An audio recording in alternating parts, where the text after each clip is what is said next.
আসসালামু আলাইকুম everyone, welcome back to my channel SB kitchen. আজকে আমি আপনাদেরকে তৈরি করে দেখাবো ফাঁকিবাজি পিৎজা মানে ব্রেড পিৎজার রেসিপি।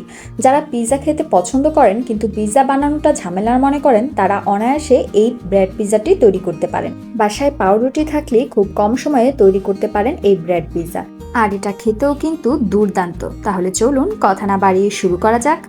ব্রেড পিৎজা তৈরি করার জন্য প্রথমেই নিয়ে নিয়েছি প্রায় হাফ কাপ থেকে একটু বেশি কিউব করে কেটে রাখা মুরগির মাংস। প্রথমেই দিয়ে দিব 1 চা চামচ আদা রসুন বাটা, তারপর দিয়ে দিব সামান্য লবণ। এখন দিয়ে দিব 1 চা চামচ লাইট সয়া সস, আরও দিয়ে দিব চিমটি পরিমাণ গোলমরিচের গুঁড়া। এখন দিয়ে দিব 1/4 চা চামচ লাল মরিচের গুঁড়া। এখন এই সবগুলো উপকরণকে মুরগির মাংসের সাথে খুব ভালোভাবে মিশিয়ে নিব। মাংসটার সাথে মশলাগুলোকে ভালোভাবে মেশানোর পর এখন আমি মাংসগুলোকে ভেজে নিব। চুলায় একটি প্যান বসিয়ে তাতে সামান্য তেল দিয়ে দিব সেই মাংসগুলো, আর এখন মিডিয়াম লো হিটে আমি মাংসগুলোকে খুব ভালোভাবে ভেজে নিব। মাংসগুলোর এক পিঠ ভাজা হয়ে গেলে মাংসগুলোকে উল্টে দিব।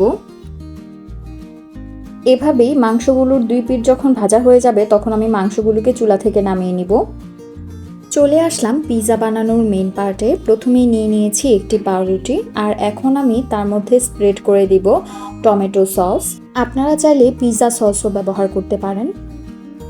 পাউরুটিতে সস দেওয়ার পরে এখন আমি দিয়ে দিব সেই মুরগির মাংসের টুকরাগুলো, যেগুলো আমি একটু আগে ভেজে নিয়েছিলাম।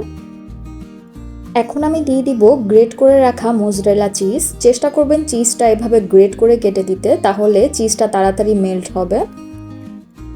চিজগুলো দেওয়ার পরে আমি এখন দিয়ে দিব কিছু কিউব করে কেটে রাখা পেঁয়াজ এবং ব্ল্যাক অলিভস। আপনারা চাইলে ক্যাপসিকাম অথবা গাজরও ব্যবহার করতে পারেন, কোনো সমস্যা নেই।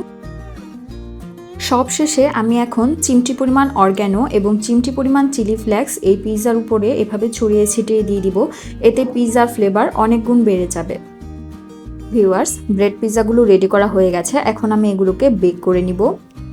চুলায় লো হিটে একটি প্যান বসিয়ে তার মধ্যে অল্প পরিমাণ তেল ব্রাশ করে নিব। আপনারা চাইলে বাটারও ব্যবহার করতে পারেন, কোনো সমস্যা নেই। অ্যান্ড এখন আমি দিয়ে দিব সেই রেডি করে রাখা পিৎজা। একটি ব্রেড পিৎজা আমি এখন এর মধ্যে দিয়ে দিব, আর এখন এটাকে ঢাকনা দিয়ে ঢেকে রাখবো। কমপক্ষে 3 থেকে 5 মিনিট আমি এটাকে কুক করব একদম লো হিটে। ফিরে আসলাম প্রায় 4 মিনিট পর, আর এই যে দেখুন পিৎজাটা কিন্তু হয়ে গেছে। আমি এখন পিৎজাটাকে চুলা থেকে নামিয়ে নিব। যখন দেখবেন চিজগুলো গলে গেছে তার মানে পিৎজাটা হয়ে গেছে। এখন আমি চুলা থেকে পিৎজাটাকে নামিয়ে নিব। ব্যাস, তৈরি করে ফেললাম খুবই কম সময়ে ফাঁকিবাজি পিৎজা। রেসিপিটি ভালো লাগলে বাসায় ট্রাই করে অবশ্যই আমার কমেন্টে জানাবেন, আর ভিডিওটি ভালো লাগলে লাইক করবেন, শেয়ার করবেন এবং সাবস্ক্রাইব করে আমার পাশেই থাকবেন। ধন্যবাদ।